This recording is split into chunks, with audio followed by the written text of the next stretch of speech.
Azwan Ali yang mengeluarkan kenyataan yang begitu celupa, menghina peniaga-peniaga Bazar Ramadan.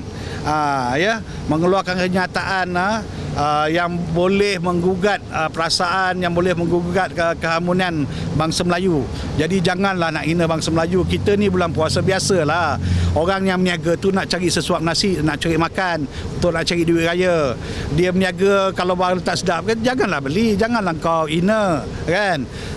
Bagi orang, kalau orang berpuasa, biar hari dia makan nak tawar pun satu nikmat. Ini ujian Allah. Jadi dia kena ingat, jangan dia ingat dia tu glamour tak tentu arah. Pergi buat umrah 2, 7, 8 kali pun tak guna kalau mulut celupa, mulut macam busuk